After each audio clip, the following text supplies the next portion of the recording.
Panorama group, जो सोचता है वो करता है। नमस्कार, न्यूज हाट के खास प्रोग्राम सियासत में आप सभी दर्शकों का बहुत बहुत स्वागत है। मैं हूं करिश्मा और हमारे साथ मौजूद है न्यूज हाट के senior journalist Chandan Jha. Sir नमस्कार। नमस्कार करिश्मा।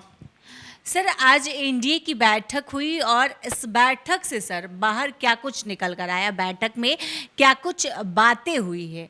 खास बात यह है कि इस बैठक में पशुपति कुमार पारस को न्योता नहीं दिया गया था, मतलब कि वो एनडीए में नहीं है। बिल्कुल, इससे तो यही लग रहा है कि न्योता उन्हें नहीं मिला है, तो मतलब है कि एकदम वो किक एकदम किक कर दिए गए हैं। आप बता ही दिए हैं कि कहाँ जा रहे हैं। हाँ, आगे की बात तो हम लोग बता चुके हैं नहीं कि कहाँ सियासी कहाँ पे उनका ठिकाना हो सकता है। नहीं, अच्छा फिर बताएंगे, बहुत जल्द बताएंगे उसको ले। हाँ, आगे की बात भी बताएंगे, जल्दी बताएंगे और 31 से पहले हम लोग बता देंगे। चलो, वो भी बता दिए दर्शकों को कि अब क्या हो रहा है। खैर चलिए, एनडीए की बैठक हुई है और लंबी बैठक चली है, तकरीबन 2.5 घंटे तक मंथन किया है मुख्यमंत्री नीतीश कुमार ने एनडीए के अपने साथियों के साथ। और इस बैठक में तमाम जो एनडीए के विधायक हैं, सांसद हैं, एमएलसी हैं, सभी दिग्गज जो है इसमें पहुंचे हुए थे। हाँ, पहुंचे हुए थे।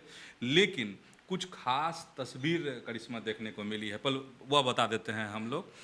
सबसे बड़ी बात बता ही दे कि पशुपति कुमार पारस आउट, चिराग पासवान भी नहीं आए। हाँ, चिराग पासवान भी नहीं आए, लेकिन उनके पार्टी से थे, अरुण भारती थे, तो इसलिए उसको थोड़ा सा ये किया जा सकता है कि किसी काम में व्यस्त होंगे, इसलिए चिराग पासवान नहीं आए। लेकिन सवाल है कि आखिर चिराग, जब इतनी बड़ी बैठक थी और ऐसा नहीं है कि मुख्यमंत्री ने एकाएक यह बैठक बुला ली हो, सब कुछ सुनियोजित था, पहले से चीज़ें तय थी कि इस दिन बैठक होगी, तो इसलिए चिराग पासवान का नहीं आना भी सवाल के घेरे में है। लोग अपने अपने तरीके से इसको अभी टटोल रहे हैं कि आखिर क्या बात क्या है। लेकिन अरुण भारती, जो खबर है, अरुण भारती इस बैठक में मौजूद थे। लेकिन एक तस्वीर की खूब चर्चा हो रही है। उस तस्वीर में यह दिख रहा है कि नीतीश कुमार मुस्कुरा रहे हैं और ललन सिंह टेंशन में है नहीं, और एक कुर्सी जो है राइट हैंड वाली जो कुर्सी है, दाएं तरफ वाली, मुख्यमंत्री जहाँ बैठे हुए हैं वो खाली है। तो आखिर वो कुर्सी किसके लिए लगी थी नहीं, तो ये है कि ललन सिंह टेंशन में आखिर क्यों थे, वह कुर्सी क्यों खाली थी, चिराग नहीं आए और पारस जी को तो आमंत्रण ही नहीं गया है। तो ये बहुत बड़ी गतिविधि है। हालांकि जो इस बैठक हुई उसमें एक और खास बात, विजेंद्र यादव, हाँ, विजेंद्र यादव पर फिर तोहमत नहीं कि देखिए, दो बार जो मुख्यमंत्री कह रहे हैं उनकी तरफ इशारा करके कि इन्हीं के कहने पर हम 2 बार इधर से उधर चले गए, महागठबंधन में। हाँ, महागठबंधन में चले गए, तो फिर से बड़ी तोहमत लग गई है विजेंद्र यादव पर नहीं। तो अब इस ललन सिंह क्यों टेंशन में थे, इस थोड़ा शोध का विषय है कि वो क्यों उदास थे नहीं। जो तस्वीर दिख रही है, एक जो तस्वीर बाहर आई थी अंदर की, उसके अनुसार ने खास बातें वहाँ की रही है। बाद में नीरज कुमार जो प्रवक्ता हैं जदयू के, उनके हवाले से जो मीडिया में खबर आई है करिश्मा, उसमें ये है कि जदयू के जो नेता हैं वो सिर्फ अपने को जदयू तक सीमित नहीं रखें, भाजपा के जो नेता हैं वो भाजपा तक सीमित नहीं रखें। जैसे 5 दल है बिहार में एनडीए में, जदयू है ही, बीजेपी है, इसके बाद जीतन राम मांझी की जो पार्टी है हम, वह है, फिर लोजपा रामविलास मतलब चिराग पासवान की पार्टी है, उपेंद्र कुशवाहा की पार्टी है। मतलब मीटिंग की जो बात निकल के आई है, मुख्यमंत्री का यह कहना है कि अपने को पार्टी में सीमित नहीं रख करके गठबंधन में अपने को समझिए, और ये एनडीए गठबंधन काफी मिलकर काम कीजिए। हाँ, मिलकर काम कीजिए। और इसमें यह भी था कि राज्य सरकार के जो काम हैं, फिर जो बिहार सरकार के जो काम हैं, नीतीश सरकार के, उन सब चीज़ों को कैसे पहुँचाया जाए। और एक और बात इसमें निकल करके आ रही है सामने कि जिला अध्यक्षों को लेके कहा गया है कि कैसे समन्वय बने, मतलब एनडीए में, और मतलब जिला अध्यक्षों से निर्देश दिया गया है कि जो भी ये बने, मतलब बयान देना हो, वो एनडीए को देखते हुए, हाँ, बयान देना है सभी जिला अध्यक्षों को, या फिर अन्य अगर कोई भी नेता हैं उनको इंडिविजुअल ये नहीं करना है। तो इसको कहा जा रहा है कि आगे की जो तैयारी, वैसे तो उपचुनाव भी तो है नहीं, फिर आगे विधानसभा का चुनाव भी है, तो समन्वय बेहतर करने पर जोर रही है आज की इस बैठक में।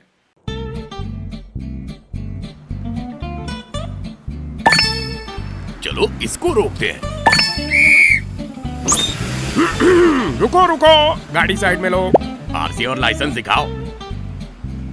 बिना आरसी और लाइसेंस के गाड़ी नहीं चला सकते। अरे सर, ये यू बाइक्स है, इसको आरसी, लाइसेंस और पीयूसी नहीं लगता। अरे वाह।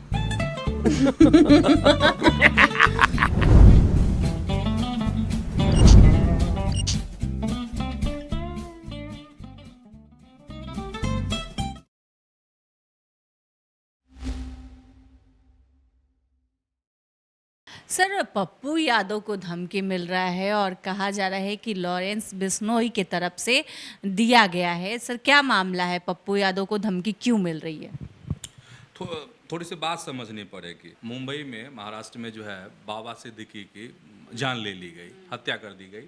कथित तौर पे कहा जाता है कि ये लॉरेंस गैंग ने किया, जिम्मेदारी ली। अब तो पुलिस जांच का विषय है करिश्मा, नहीं कि वाकई में लॉरेंस गैंग ही इसमें शामिल है, नहीं है, या फिर और कुछ इसमें, हाँ, कुछ और बात तो नहीं है। लेकिन इस बीच जो है, लॉरेंस को लेकर बहुत सारी खबरें आ रही हैं। तो एक खबर आई कि पूर्णिया के सांसद हैं पप्पू यादव, उन्होंने कहा कि अगर सरकार मुझे अनुमति दे दे तो हम 2 मिनट में ये 24 घंटे, हाँ 24 घंटे बोले थे, हाँ, तो वही 24 घंटे में वो राफ साफ कर देंगे, लॉरेंस गैंग को ख़त्म कर देंगे। तब से ही ये लग रहा था नहीं कि कुछ ना कुछ इस तरह की चीज़ें होंगी। हालांकि बाद में एक प्रेस कॉन्फ्रेंस हुई थी जिसमें पप्पू यादव ने सवाल पूछने से मना किया कर दिया, स्पष्ट कह दिया था पत्रकारों से कि इस तरह का सवाल नहीं पूछिए। फिर इस पर भी तरह तरह की चर्चाएं होने लगी, तो मुंबई पहुंच गए कौन? पप्पू यादव, सलमान खान से मिलने के लिए। दर्शक जानते ही होंगे, नहीं जानते होंगे, अगर नए कोई दर्शक हैं तो उनको बता देते हैं कि ऐसा कहा जा रहा है कि लॉरेंस गैंग जो है के निशाने पर अब सलमान खान हैं, और बाबा सिद्दीकी और सलमान खान के जो संबंध थे वो बहुत मधुर थे, दोनों एक दूसरे के करीब माने जाते हैं। तो अब सलमान खान निशाने पे हैं, तो सलमान खान को सांत्वना देने के लिए और वो मुंबई पहुंचे थे। हालांकि मुलाकात नहीं हुई थी उनकी, फ़ोन पर बात हुई थी पप्पू यादव की सलमान खान की।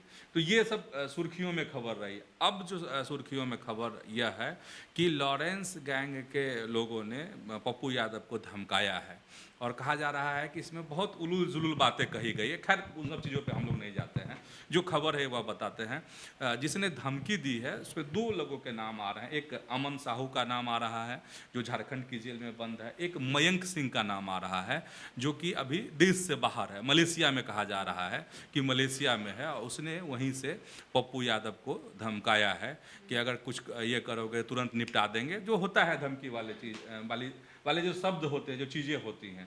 तो इस तरीके से फिर पप्पू यादव और लॉरेंस गैंग एक बार सुर्खी में है। पनोरमा ग्रुप, जो सोचता है वो करता है। देवेंद्र फडणवीस के घर अनंत अंबानी पहुंचे हुए थे और कई तरह की चर्चाएं चल रही है, रात में मुलाकात हो रही है। आखिर क्यों ये मुलाकात हुई सर? वाकई में सवाल है, लोगों के मन में ये हो रहा है कि आखिर क्या है।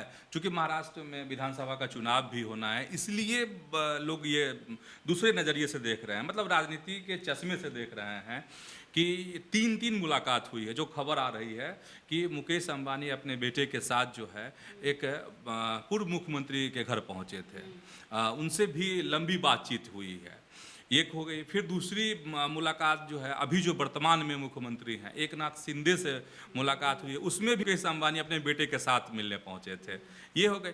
तीसरी जो मुलाकात है वो मुलाकात है, ये बड़ी लंबी मुलाकात है, और इसमें अनंत अंबानी, इसमें मुकेश अंबानी नहीं थे, अनंत अंबानी थे, और देवेंद्र फडणवीस से उन्होंने मुलाकात की है। पिछले दो दिन पहले की ये मुलाकात है, और तकरीबन 2 घंटे लंबी मुलाकात है, 12 बजे रात में पहुंचे थे।